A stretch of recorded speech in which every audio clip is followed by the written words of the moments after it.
So, when you hear the phrase summoning magic, what pops into your head?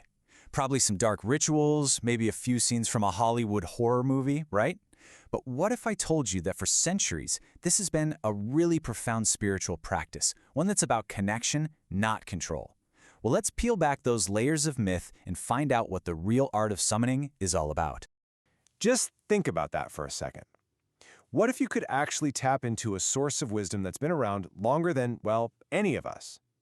Imagine having a direct line to ask for guidance, or strength, or even just a little perspective from forces just beyond what we can normally see. That's the powerful idea we're going to dig into.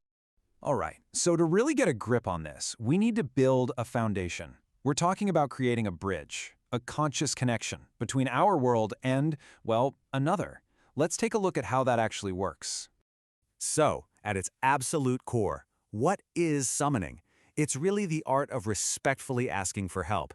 Yeah, you can forget all those ideas about commanding genies or trapping spirits. This is about inviting specific energies, or natural forces, or even ancient entities to collaborate with you, to work with you on a spiritual journey or a personal goal. In a lot of traditions, like witchcraft for example, the practitioner becomes something pretty fascinating. They become a living bridge. See, they're not just performing some rote ritual. They're actually acting as a conduit, creating this temporary, sacred link to access wisdom and power that goes way beyond their own. Okay, here is a fantastic way to reframe this. You wouldn't just storm into a surgeon's office and command them to operate, would you? No way! You'd ask for their expertise. It's the exact same principle here. You're reaching out to a spiritual specialist. Maybe it's an ancestor for family wisdom, maybe it's an elemental force for grounding, and you're respectfully asking for their unique help. So that's the what, but what about the why? I mean, what are the really deep human motivations that will lead someone to make this kind of call in the first place? The reasons are pretty much as varied as human experience itself. Someone might be seeking some clarity on a huge life-altering decision, or they could be asking for a shield against negativity. Maybe summoning the courage to face a challenge that feels totally daunting. It can also be a super powerful tool for manifesting goals, or, just for forging a deeper connection to the divine. And this right here, this brings us to the most crucial point. The ultimate goal isn't to dominate some unseen force. Not at all.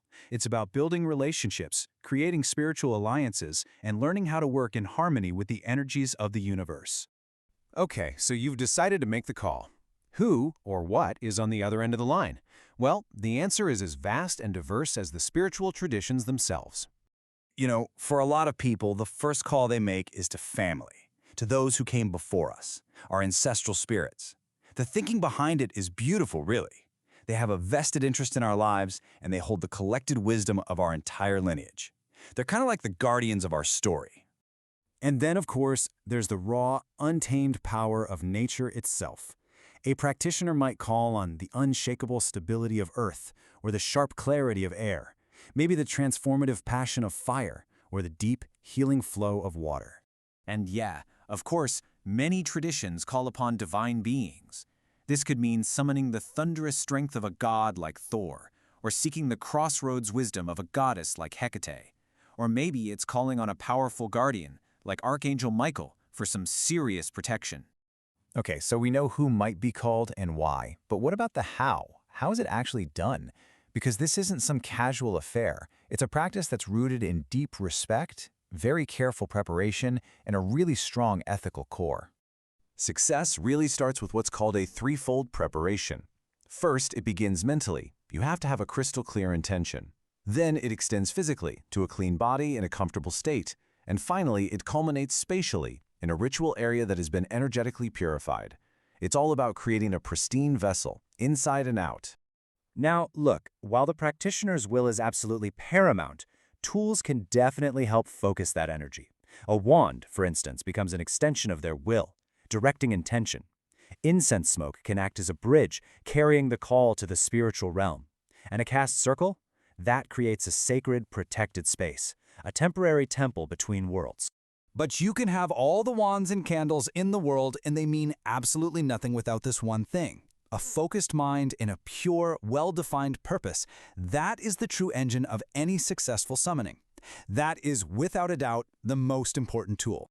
So, this brings us to the very heart of a responsible practice, the ethical framework. It all begins with respect. acknowledging the free will of any entity you contact. It absolutely requires consent, protection, and reciprocity. You know, a simple thank you for the assistance given.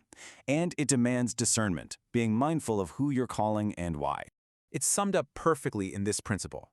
Approach all entities with reverence, acknowledging their free will and autonomy.